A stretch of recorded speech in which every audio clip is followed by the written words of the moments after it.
ఆంధ్రప్రాంతంలోని చిన్న గ్రామం వలసవీధి. ఆ గ్రామ ప్రజల ప్రాణం ఒక్కటే, గ్రామదేవత నల్లపూచమ్మ. గ్రామం మధ్యలో చిన్న గుడి. ప్రతి ఉదయం గాలి తాకిడిలో గంటలు మోగుతుంటాయి.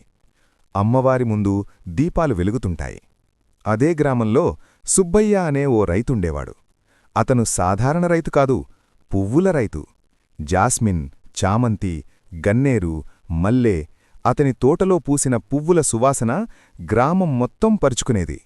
సుబ్బయ్య ప్రతిరోజూ పువ్వులమ్మడానికి వెళ్లేముందు తన బుట్టను నల్లపోచమ్మ గుడిముందు ఉంచి, అమ్మా, నీ ఆశీర్వాదంతోనే నా జీవితం సాగాలి అని కొన్ని పువ్వులు సమర్పించి బయలుదేరేవాడు. అలా సంవత్సరాలు గడిచిపోయాయి. ఒకరోజు రాత్రి 3 గంటల సమయంలో ధడ్ ధడ్ ధడ్ ఇంటి తలుపులు బాదిన శబ్దం వినిపించింది. సుబ్బయ్య, సుబ్బయ్య. మంచి నిద్రలో ఉన్న సుబ్బయ్య కళ్ళు రుద్దుకుంటూ తలుపు తెరిచాడు. బయట ఓ ముసలి అమ్మ నిలబడి ఉంది. వెండి జుట్టు, తెల్లని కళ్ళు, చేతిలో పాత కర్ర. ఆమె స్వరం గంభీరంగా, సుబ్బయ్య, నీ సువాసన పువ్వులు నాకివ్వు.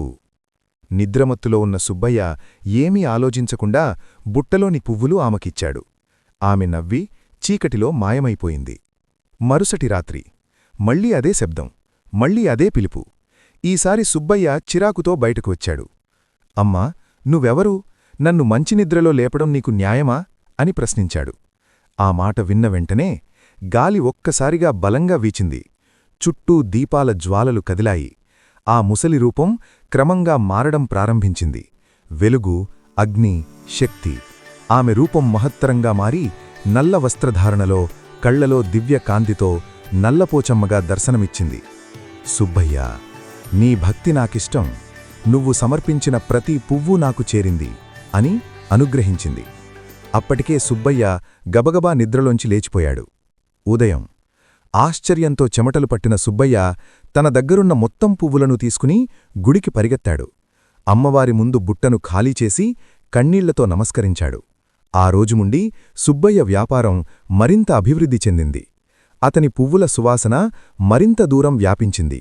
గ్రామం మొత్తం ఒకే మాట చెప్పుకుంది: భక్తి ఉన్నచోట దేవుడు తప్పకుండా ప్రత్యక్షమవుతాడు.